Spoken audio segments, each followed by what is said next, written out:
Estás entrando al umbral de lo desconocido. A partir de este momento, tus sentidos nos pertenecen. Hola, bienvenidos a un capítulo más de El Umbral de lo Desconocido. Este es el capítulo número 15 y bienvenidos. Estoy como siempre, yo soy Cali Mercado. Mi nombre es Fernando Malfabón. Yo soy Abraham Martínez. Y el tema de hoy son las posesiones demoníacas. Estos incidentes que pues hemos visto representados mucho en diferentes películas y en diferentes aspectos, ¿no? ¿Ustedes qué piensan de las posesiones? Pues bueno, yo como siempre vengo como del lado de la postura escéptica.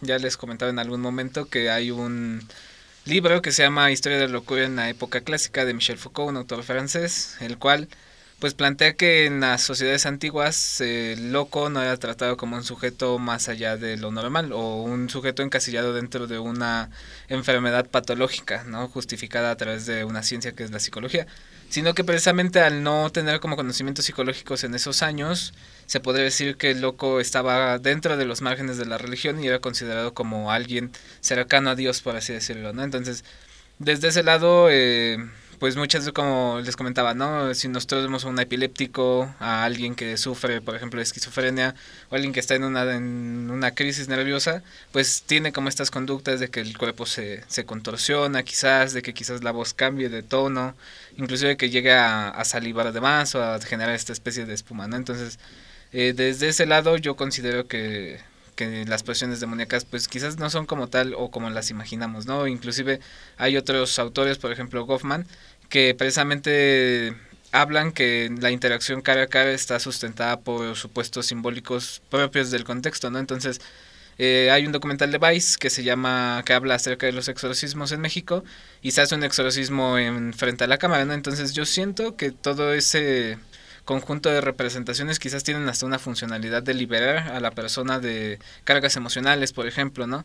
Entonces, desde mi punto de vista, eso yo lo entiendo así como a la posesión demoníaca, ¿no? Quizás hasta como una cuestión con una funcionalidad de psicología, ¿no? Un desfogue de las emociones, etcétera. Hay otro también documental de Vice que se llama La montaña de los espíritus, y ahí también los reporteros van y están dentro de ceremonias donde están gentes supuestamente donde son poseídos por espíritus hasta de famosos, pero yo siento que todo es una enorme performance, ¿no? Que funciona y que tiene una funcionalidad en términos religiosos. Sí, pues es que, bueno, hay dos vertientes, ¿no? ¿Tú qué opinas? Sí, pues prácticamente lo que dice Abraham pues es cierto.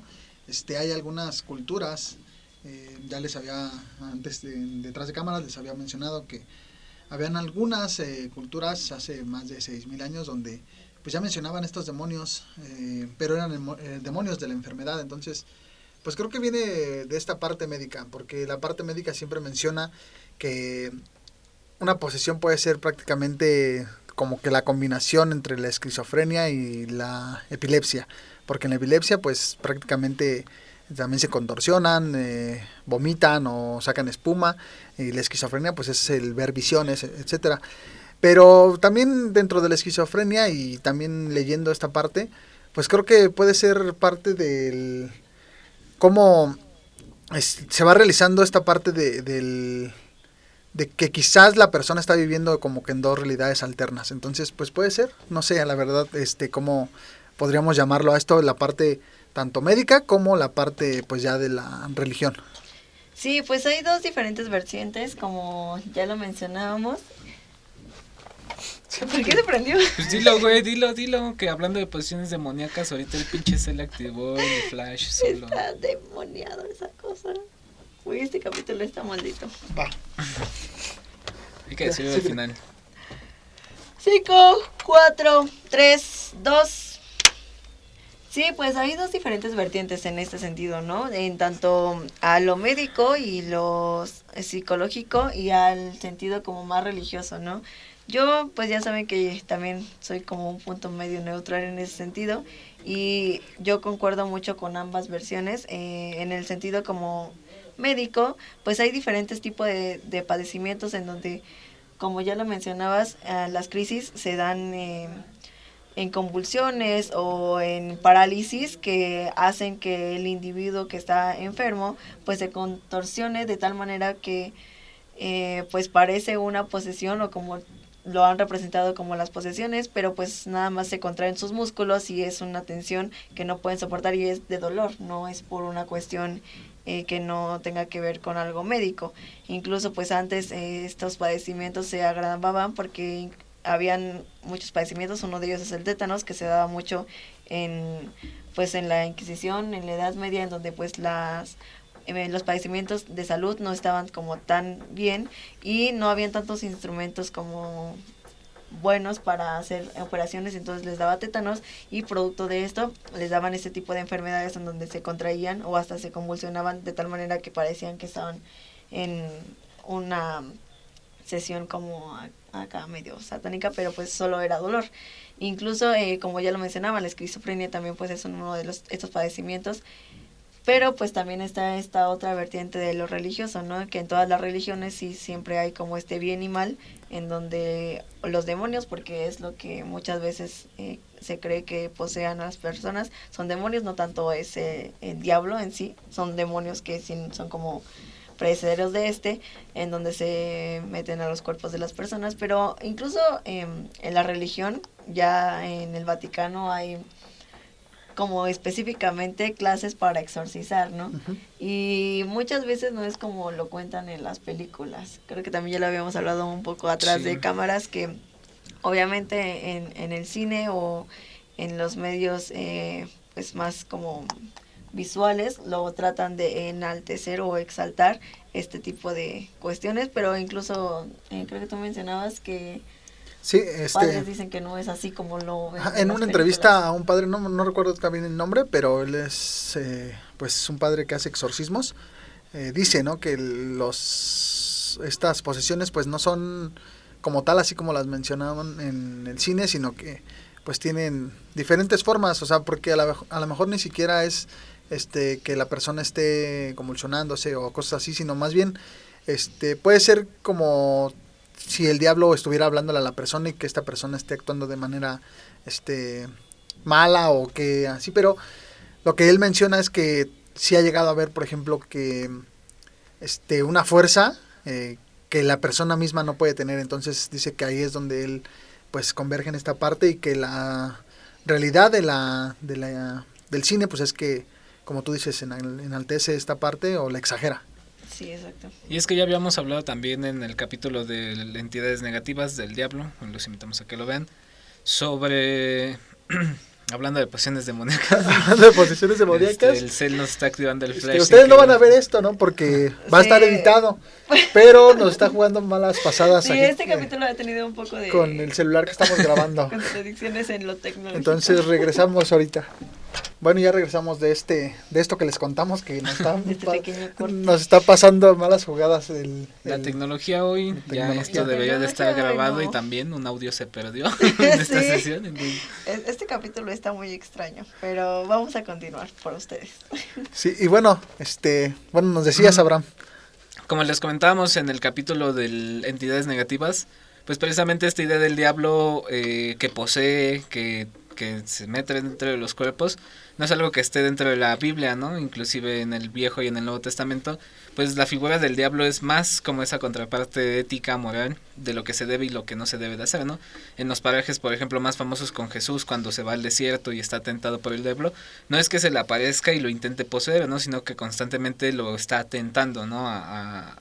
¿Cómo se puede decir? A perder su fe en Dios, ¿no? Entonces, ya más la idea propia del diablo como un ente maligno, inclusive esta figura que nosotros tenemos en mente como un sátiro con cuerpo rojo, cuernos, etcétera, es más una representación de la Edad Media, que precisamente nace como para justificar o hacer válidos las ideas de la Inquisición, ¿no? Inclusive, entonces esa idea del diablo que posee como nosotros la concebimos o como la concibe inclusive el cine, pues no es algo que sea plenamente propio de la religión. Inclusive ya les comentaba en la primera grabación de este podcast que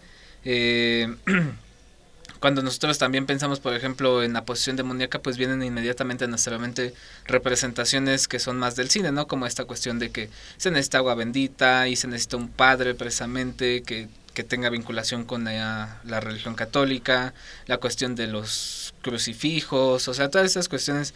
Inclusive es muy trillado que en todas las películas de posesiones demoníacas salgan los símbolos religiosos sean como la herramienta de defensa contra las entes, ¿no? Inclusive esta película, por ejemplo, del Rito, pues tiene mucho colación estas cuestiones, ¿no? De que los simbolismos de la religión católica son las únicas herramientas en contra de todos los demonios sabidos y por haber. Sí, exacto. Sí, y como dato interesante, que también ya en el pedacillo ese que ya habíamos grabado y que se perdió, ya se los había dicho, pero se los repito, pues es muy interesante, ¿no? Que, por ejemplo, la iglesia o las religiones, no hablamos precisamente de una sola religión, sino a varias, dicen, ¿no? Que las personas pueden ser poseídas solo y siempre cuando, como que dentro de esa sociedad exista el mal. Porque si no, no pueden ser poseídas por ese ente. Entonces, por ejemplo, pensemos, no sé, que aquí en México tuviéramos una religión y que esa religión nos hiciera creer entre el bien y el mal y que ese mal nos poseyera, pero si vamos a otra región, eso no se puede ser posible que un demonio de aquí, de México, pueda ir a poseer a otra persona. Entonces es muy interesante esta parte. Sí, bueno, es muy curioso, ¿no? Porque como sí lo mencionábamos, no sé si en todas las religiones exista este ente de las posesiones, o por ejemplo en la India, que tienen diferentes tipos de religiones, no sé si exista estas posesiones y cómo lo manejan en ese sentido, porque pues no son tanto apegados a la religión católica, que es donde se supone que pues existen ese tipo de exorcismos, ¿no? Entonces no sé, sería como muy interesante ver cómo lo manejan en ese sentido, porque pues cada país y cada concepción tiene diferentes religiones. Pero ese es un dato muy interesante. Y hablando de datos interesantes, vamos a una pequeña sección con datos curiosos acerca de este umbral de lo desconocido, terror y suspenso que nos tiene Ariel Loya. Vamos.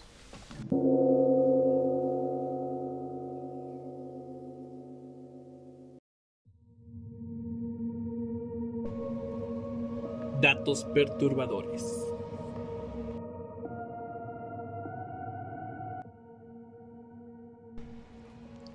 Mi nombre es Ari Loya y estaré cubriendo esta sección de datos perturbadores. El tema que manejaremos el día de hoy es sobre exorcismos. En el puesto número 1 es que existen exorcismos mayores y menores, los cuales se adjuntan de esta manera.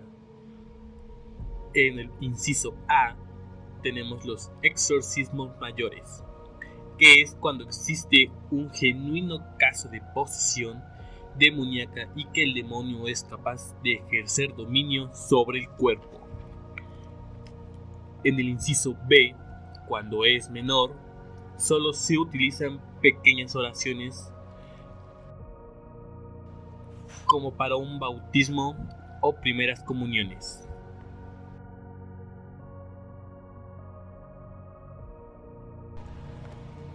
En el punto número 2, existe un caso donde una niña de 7 años adquirió 8 demonios en un año, donde recitaba: "El infierno es tu casa, tómalo y serás feliz". En el punto número 3, es que en el siglo XVII existe un gran repertorio de exorcismos y uno de los más sonados es el de William Franklin. En el punto número 4 es que existe una confesión por parte del padre Gabriel Hermort y dice así: "Depende de lo que te tatúes, será real y continuo". En el punto número 5 es que todo sacerdote que practique exorcismos deberá tener conocimiento sobre psicología para diferenciar entre enfermedades mentales. En el punto número 6 es que en Veracruz existe un lugar donde se realizan posesiones y exorcismos.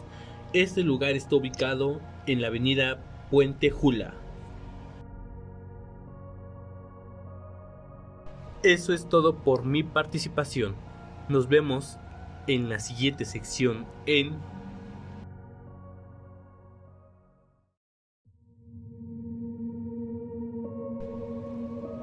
datos perturbadores.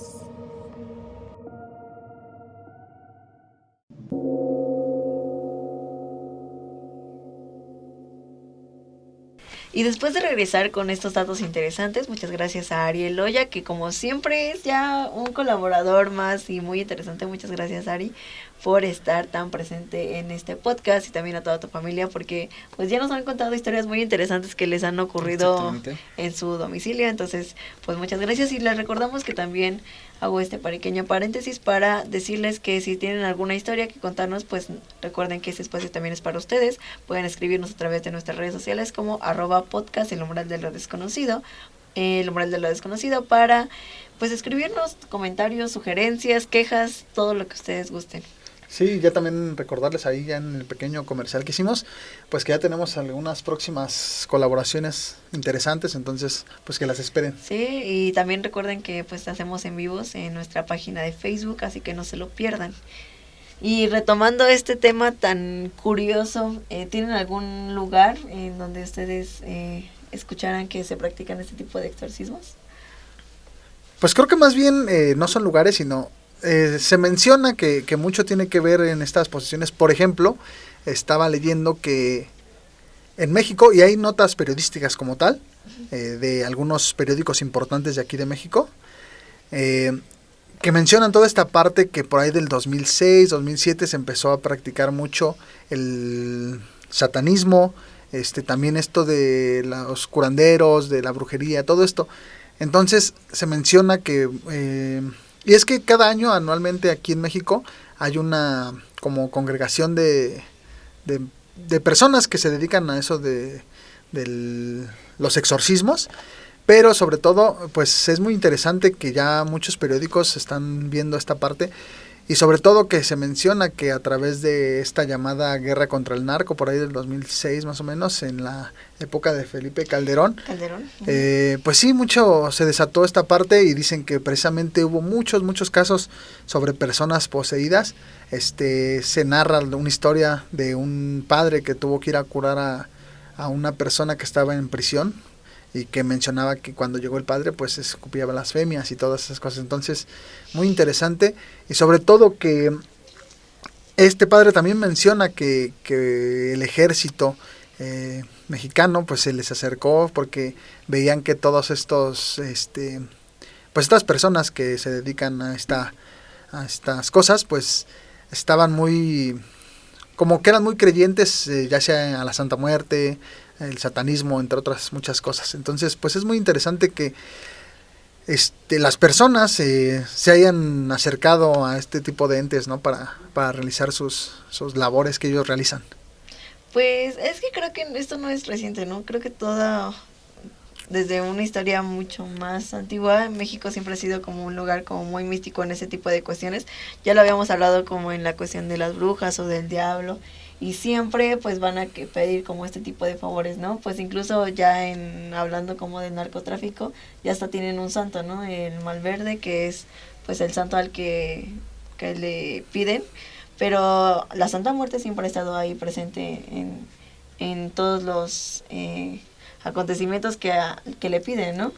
Entonces, pues siempre ha estado esto presente, pero con los exorcismos sí me sorprendió un poco esta cuestión, porque no sé si al involucrarse demasiado, y entonces estamos en esta vertiente de si sí son reales o no, o tal vez es algo como psicológico. Así es, pausa. No sé qué pedo con esta madre. Bueno, siguen grabando. Vamos a seguir. Bueno, pero le quito las dos, ¿no? Va. Ya. ¿Listo? Seguimos. ¿Quién le sigue? Y bueno, pues también es un dato interesante aquí también es que, por ejemplo, Veracruz es bien conocido porque es territorio de brujos, ¿no? Pero es muy gracioso que tanto las tradiciones, los métodos y las formas católicas se mezclen también con muchas cuestiones de la cultura negra, de la cultura indígena.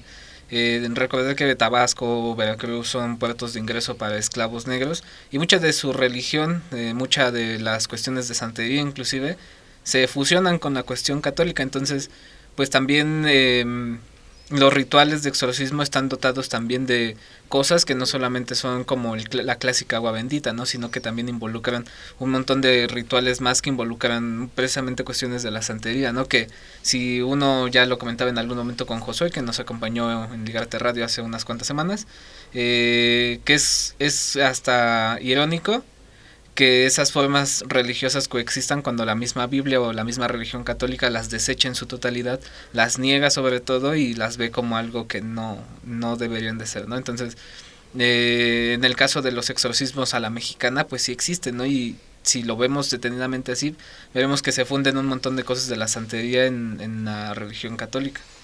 Pero en este sentido es como una doble perspectiva, ¿no? Porque sí dices que es como muy contradictorio y que lo tratan de negar, pero pues, o sea, como ya lo mencioné, en el Vaticano ya están a los practicantes para sacerdotes, les están enseñando cómo hacer exorcismos, ¿no? Y esto es real, o sea, sí hay como un campo dentro de sus estudios en donde les enseñan a cómo exorcizar a personas. Sí, pero bueno, hablando de esto de la brujería, los brujos y eso, pues, por ejemplo, hay una historia, se supone que es una de las primeras historias de exorcismo aquí en México, fue por ahí de los años 1621 más o menos, si no mal recuerdo. Son las endemoniadas de Querétaro. Estas personas pues aseguran, ¿no?, que haber sido embrujadas por una bruja que se llamaba Chuparratones, algo así. Bueno, le decían así, era su mote. Entonces esta persona dice que les hizo que les entrara un demonio. Y al momento pues empezaron a vomitar cabello, agujas y muchas cosas. Pero una de ellas decía que le entró por los cabellos cuando una bruja les hizo un hechizo o una curación, ella le llamaba así. Pero es lo que veníamos mencionando, que siempre la iglesia o las distintas religiones siempre han mencionado que las mujeres son más susceptibles a esto de que el demonio les hable, ¿no? Entonces es pues algo un poco ahí como escabroso esta parte. Sí, pero eso de que las mujeres tienen como más vínculo viene como, ya lo mencionamos en el capítulo de las brujas, pues desde una inquisición, ¿no? Que buscaba enfatizar a asesinar a muchas mujeres por ser diferentes o por mostrar comportamientos que no convergían o que no les convenía a la iglesia. Ajá, pero precisamente en esto, muy, muy bien que lo mencionas, porque a estas endemoniadas de Querétaro las trajeron hasta la Ciudad de México y precisamente aquí fue donde la Inquisición las asesinó, precisamente porque una de ellas estaba embarazada. Entonces ella supuestamente los de la Inquisición dijeron que ellas hicieron que el exorcismo, todo eso, como para que se libraran de todo eso, pero pues según las encontraron culpables. Y terminaron muertas. Entonces, pues es algo más de la Inquisición y de la Iglesia que un procedimiento realmente, pues hasta satánico, ¿no? Sí, ¿y qué les parece si vamos ahora a escuchar estas recomendaciones que nos trae nuestra amiga y compañera Cés? Claro que sí, pues vamos a las recomendaciones de cine, que como siempre nos hace favor de hacer nuestra amiga Cés. Nochebuena.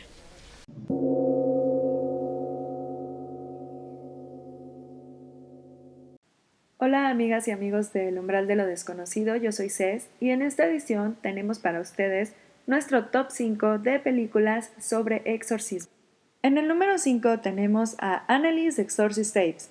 Una joven sufre enfermedades misteriosas y fenómenos paranormales plagan su casa, hasta que llega un sacerdote para realizar un exorcismo.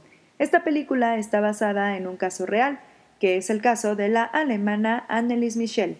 En el número 4 de este top tenemos Posesión Satánica, que trata sobre una niña que compra una caja de madera en una venta de garage, sin saber que ésta contiene un espíritu maligno de origen judío que la obligará a hacer y a decir cosas en contra de su voluntad. Posesión Satánica es producida por Sam Raimi, quien es director de Arrástrame al infierno y de la cinta de culto El despertar del diablo. De hecho, este director también es judío. La historia está basada precisamente en hechos reales de una triste célebre caja que fue vendida por allá de los años 2004, luego de una serie de calamidades que les habrían ocurrido a sus dueños. La caja había pertenecido a una sobreviviente del Holocausto que la habría comprado en España antes de emigrar a Estados Unidos, y quien insistía en que no debía ser abierta ya que un demonio malvado vivía dentro de ella. Es por eso que precisamente lo que hacen en Posesión Satánica es tomar este argumento de una historia que fue aparentemente real para llevarlo hasta el cine. La verdad es que las actuaciones son muy buenas a pesar de que los actores no son muy conocidos y tampoco esperan encontrar grandes efectos visuales, pero sí creemos que es una cinta que tiene que formar parte de este top. En el puesto número 3 tenemos Exorcismo en el Vaticano. La trama de esta película girará en torno a una joven llamada Ángela, que empieza a tener comportamientos muy extraños. De repente, la chica puede provocar heridas e incluso inducir la muerte a aquellas personas que la rodean de forma inexplicable. Preocupados por la joven, su familia consulta con un sacerdote de la parroquia, quien sospecha que probablemente pueda tratarse de una posesión diabólica. Pero como el párroco no dispone de los medios necesarios para combatir a esta criatura, tiene que recurrir a la Santa Sede para que le ayude, es decir, al Vaticano. Es así como el Vaticano le va a enviar a 2 padres que van a tener que enfrentarse a una antigua fuerza demoníaca para exorcizar a la joven. El exorcismo en el Vaticano es una película muy controversial que si ustedes buscan reviews en algunos portales de internet, la mayoría de la gente considera que es una película muy mala. Nosotros creemos que tienen que verla para decidir porque es de esas películas que o las amas o la odias. Acercándonos al segundo y al primer lugar, nos parece muy importante dejar en claro de una vez por todas que para que una película de exorcismos funcione o nos parezca buena, nosotros y nosotras como espectadores debemos ver la película aceptando suspender la incredulidad y afirmar que vamos a creer que efectivamente existe la posibilidad de que el mal exista en forma de un demonio o como un fantasma que es capaz de poseer a una persona. Una vez que hemos aceptado este pacto, podemos hablar con tranquilidad de la película que ocupa el número 2, que es La posesión de Hannah Grace, una película dirigida por Dieter Van Rooyen y escrita por Brian Sipp. La sinopsis oficial de la película dice lo siguiente: un estremecedor exorcismo se vuelve incontrolable, cobrándose la vida de una joven. Meses después, mientras Megan trabaja en el turno de la noche de la morgue, recibe un cadáver desfigurado. Sola y encerrada en los pasillos del sótano, Megan comienza a experimentar espeluznantes visiones, lo que la hace sospechar que el cuerpo que ha recibido está poseído por una despiadada fuerza demoníaca. Y por eso les mencionaba que es muy importante romper con la incredulidad, porque lo primero que pensamos al leer la sinopsis de esta película es que está muy raro que el demonio posea a un cuerpo, sobre todo si este cuerpo ya es de alguien que ha muerto y que aparentemente, ya no tiene alma. Es por eso que debemos tener en cuenta esto antes de ver esta película. Es una de las películas más recientes, es del 2018, pero nos parece que debe formar parte de, a lo mejor no de su top 5 como el de nosotros, pero sí tiene que ser parte de las películas sobre exorcismos que ustedes pueden ver. Y el primer lugar de este top es para El Exorcista. Creo que todos y todas hemos escuchado hablar de esta película y la mayoría de nosotros conocemos el argumento. Una niña de 12 años de edad que es víctima de fenómenos paranormales como la levitación o la fuerza sobrehumana y que su madre, tras someter a su hija a múltiples análisis médicos que no ofrecen ningún resultado, finalmente decide acudir con un sacerdote. Si bien El Exorcista es una película de hace muchísimo tiempo, imagínense, estamos hablando del año de 1973, sigue siendo una pieza clave en el cine de horror actualmente, pues hay muchas películas que toman parte de su argumento e incluso de algunos estilos estéticos de esa película. Es por eso que decidimos dejarla en el lugar número 1 por la importancia que representa, no solo ahorita, sino también el impacto que tuvo en su época. Yo me despido de ustedes recordándoles también que las posesiones demoníacas en el cine gozan de una larga trayectoria que va desde películas muy clásicas como la polaca película que lleva por título The Dieburg del año de 1937, imagínense cuánto tiempo.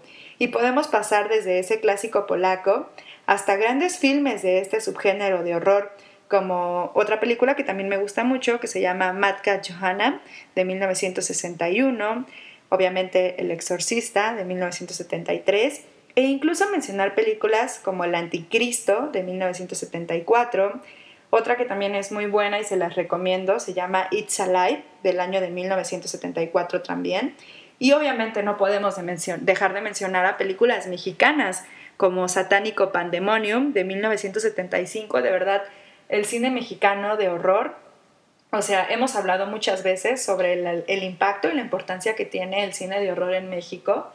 Es muy caro producir cine de horror, lamentablemente, pero si tienen la oportunidad de buscar esta película, Satánico Pandemonium, por favor véanla.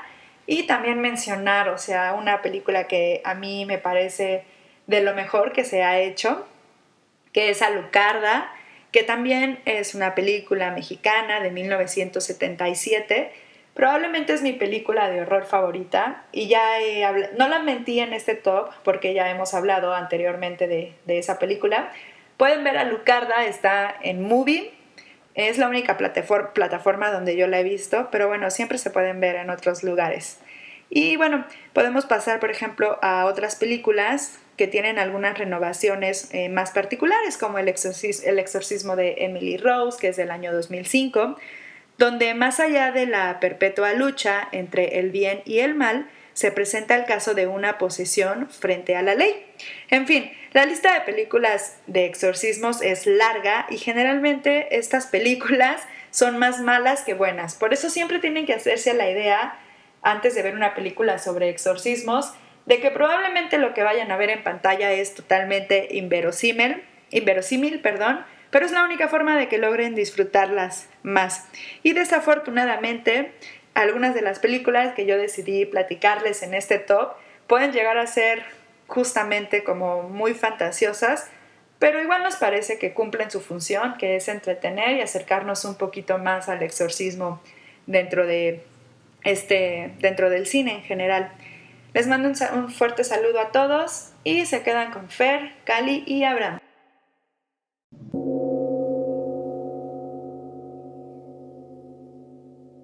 Y después de estas recomendaciones que nos hizo favor nuestra buena amiga Cés Nochebuena, que pues han visto películas de estos ritos, porque ya hemos hablado que pues muchas de estas representaciones se hacen a través del cine, ¿no?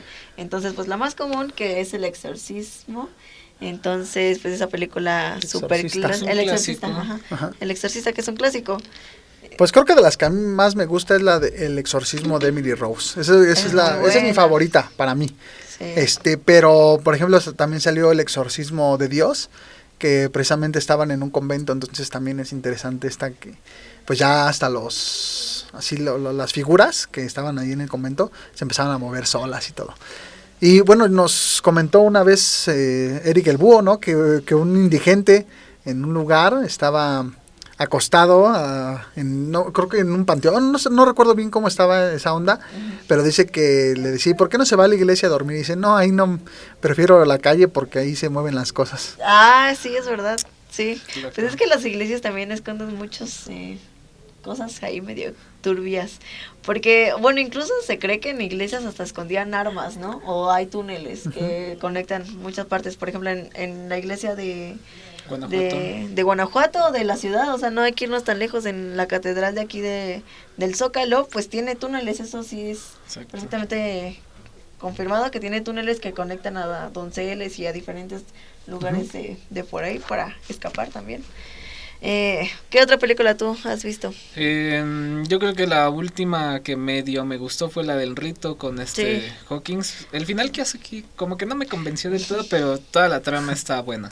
Sí. Esta de El Exorcista pues también es un clásico, pero no recuerdo bien el nombre de esta película, que es un niño que al parecer es la encarnación o el hijo de Satanás y empieza como a poseer a sus familiares cercanos a que se suiciden, ¿no? La profecía creo que se llama. Ah, sí, esa es buena. También es un clásico muy bueno. A mí, de las últimas, y también El Rito, concuerdo como que sí tiene una buena trama, pero sí al final está como un poco, sí. Pero incluso hay películas que son como un poco mucho más comerciales, como la de los Warren y todo eso, que también involucran exorcismos en niños y posesiones, entonces esos también se me hacen bastante interesantes, pero pues sí enfocan mucho al dramatismo en este sentido que ya mencionábamos y en estos como curiosidades que ya detectan según con los exorcismos, ¿no? Como el que se contraigan o en el que hablen en otro dialecto que no conocen. Pero yo tengo como una duda ahí al respecto, porque, bueno, sí, están como en estas posesiones, pero hay pacientes que han estado en coma mucho tiempo y despiertan hablando otro idioma. Entonces, no sé si es algo ahí psicológico o es algún tratamiento o no sé, o sea, sí. O si pensamos en una teoría, podría ser que se durmieron aquí, en este plano terrenal, perdón, pero a lo mejor ya están en otro lado y entonces por eso ya conocen otras cosas. Puede ser, no o sé, la reencarnación, ¿no? Porque también, bueno, es que yo sí he escuchado de varios pacientes que estuvieron en coma mucho tiempo o que tuvieron algún padecimiento neuronal muy fuerte y despiertan y pues hablan otro idioma o tienen como otras habilidades, ¿no? Entonces, pues ese tipo de acontecimientos sí son cosas que se representan en las posesiones, ¿no? El comportamiento diferente, bueno, en las películas lo exageran mucho, ¿no? Pero ustedes, ¿cuáles padecimientos encontraron que se relacionan a las posesiones? Pues como lo decíamos también con esta asociación inclusive de enfermedades mentales, pues el dolor de cabeza, la multiplicidad de personalidades que también no es como algo ajeno, sino que ya también tiene un fundamento psicológico, neurológico. Y ¿qué otra cosa sería? Pues también como estos malestares en la cabeza, sobre todo dolor de cabeza o dolor de espalda, ¿no? Que dicen el clásico, ¿no? Que si te duele la espalda es porque tienes cargando un muerto encima, cosas por el estilo. Sí, y pues hay casos como según documentado sobre posesiones en donde curiosamente, como ya lo mencionaste, no es como que de repente se vuelvan y exploten, es como progresivamente, ¿no? En donde los pacientes que supuestamente están con posesiones van deteriorándose en salud, no quieren comer, se deshidratan, llevan como un proceso más largo, ¿no? Pero es que, bueno, estaba viendo algunas cosas y creo que hay varios tipos de exorcismos, el exorcismo menor y el mayor. Entonces creo que en esa parte que tú estás mencionando, creo que es un exorcismo menor donde ya a lo mejor no se va tanto a las cosas físicas o a que la persona empiece a hablar idiomas diferentes o que empiece a hablar con otras voces, sino más bien, como tú mencionas, ¿no? Como que esa influencia del diablo en ellos como que nada más sea no comer, en tener problemas así. Sí, pues es que, bueno, está como eso más como relax y ya está con la otra vertiente completamente diferente en donde ahí volvemos otra vez a la religión, en donde si cuelgan un crucifijo pues se voltea y de repente vuelan se empiezan a aventar cosas, etcétera, sí.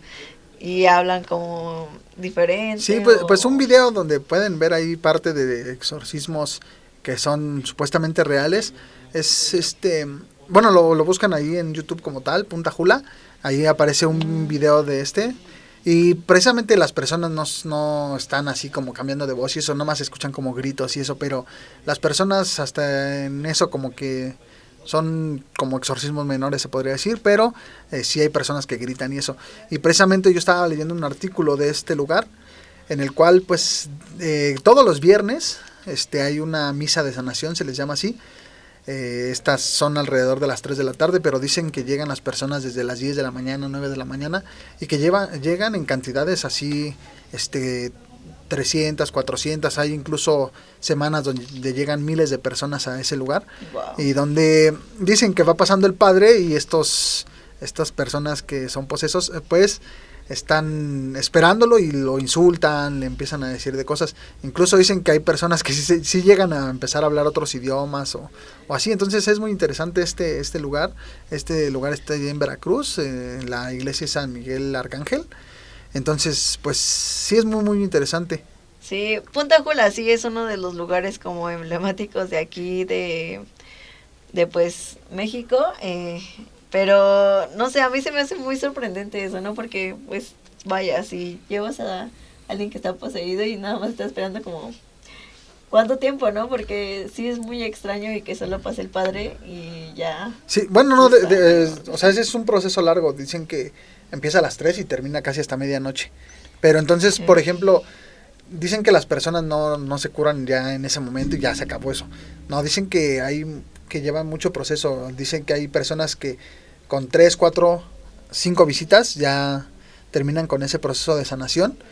Y hay otras personas que hasta 4, 5 o hasta más años se pueden llevar en este proceso. Entonces, pues sí, o sea, entonces es muy interesante. Sí, pues estaría interesante ir a Punta Jula, ¿no? ¿Se Sí. animarían a ir a Punta Jula? Pues estaría A Catemaco muy- también. muy cool un documental. Y a Catemaco, pues Catemaco lo tenemos más cerca. Esperamos hacer un pequeño reportaje sobre Catemaco y sus secretos. Aunque también hay cosas bien turbias ahí. Sí.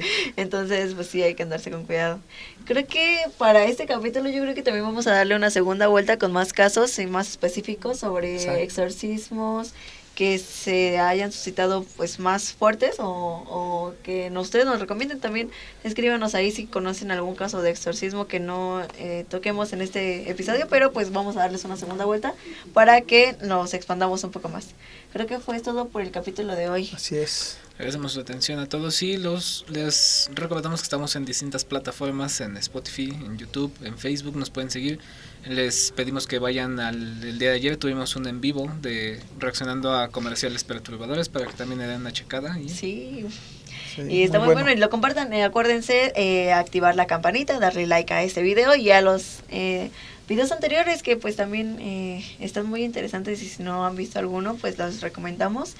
Esto es todo por el día de hoy. Mi nombre es Cali Mercado. Mi nombre es Fernando Malfabón. yo soy Abraham Martínez. Este fue el capítulo número 15 sobre exorcismos y posesiones demoníacas. Pues muchas gracias y nos estamos escuchando en el próximo episodio.